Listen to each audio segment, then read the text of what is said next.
To begin with, let me just say that the movie Up made me cry. Just Mercy also made me cry.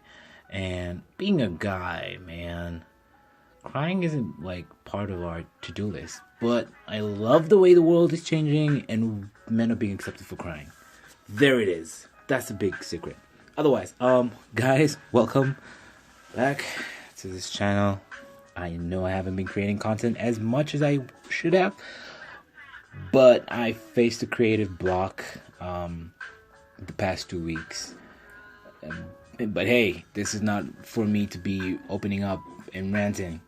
No, this is about sharing art. Welcome to Art Beat Therapy. My name is Chris, and I hope that you subscribe, share this video if you like it. And yeah, so to begin with, we're going to be reminiscing Father's Day, which I have mixed feelings about. Totally. Basically because my dad is a douchebag and, left me when I was young. But hey, no, we're dedicating this day to all the notable and noble people. The ones who stuck around, as TD Jakes loves to say rather as much. So today we're gonna delve into that topic, and the main question is: do we see the glass half full or half empty? Literally, we're just gonna go through is a father's presence in your life meaningful? I grew up without one, and sure, it had its shortcomings, but looking back, I'm way better off not having them in the picture and realizing that life is more meaningful. I also have to give credit to correct parenting and intentional upbringing, which my mom had to endure, and her friends too. Bringing up a child is not something easy. I one day look forward to, parenting one of these little amazing miracles when they're small, and then they grow up and, become things like us. Whew. But right. During this situation, I know that there are dads out there who do amazing jobs, who listen to their kids, who... Everyone says parents are always out there for the best of their kids, but what do you then respond to a kid who's been raped or sodomized by his dad or by her dad? What do you tell such a child? Is that parent always out for their good? No, that's wicked. That's nasty. That's not even right. So we cannot generalize, I believe, in my opinion, fatherhood or parenting. All boils down on individuals. Unfortunately, there's no school to parenting, which is odd, come to think about it. Society expects us to bring up children properly. They set up the schools, education, hospitals, gaming facilities, and people are taught a curriculum in school. People learn a specific sport. When you like basketball, there's training for that. Swimming, there's training for that. Parenting, I never heard of, well, except recently when they're parenting seminars and stuff like that.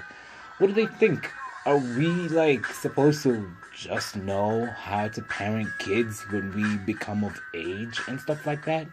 Remember, RP therapy is all about, talking about things that are happening as we're adulting. And some of us will be parents really soon. Some of us are already parents. And the big question is, what difference does it make us from our parents? Did our parents do a good job? Yay, hooray, if they did. Are we going to transverse that to our kids once we have our own kids? The future is not as bright as I thought it would be in terms of raising up kids. Throwing into the play technology and the way things are just going into play, I don't think raising a child is any easier. And with this being said, when we become fathers, are we going to be able to take the heat when the heat is on? When you hit with the impact of responsibility of a child. Are you gonna crash and crumble? Or are you gonna be able to hold it together and be like, okay, I brought you into this world. I'm gonna do the best, man, to ensure that you have, a wonderful life and stuff like that, Okay, Chris. But, think about it literally. What do you do if your earthly father is a failure? Literally, like a song. What can I do? Listen, if your daddy was absent all your life and you still have a role model to follow. Literally, there are many men out there who are awesome people. But you might also be like, I'm afraid of men and stuff like that. Don't go around people telling them, well, I'm gonna be just like my daddy was. No. There's another father you could follow. If earth fails, you turn to heaven. I'm not trying to be religious. I'm just a believer, And if you can't find a standard on earth, look to heaven for your standard. Because God's standard, I believe, is always the best, There's no excuse, God says. You can take His standard and apply it to earth. The question is, what is God's perfect model for fatherhood? And how do you know what a perfect father looks like? Well, it's simply by the son or the children.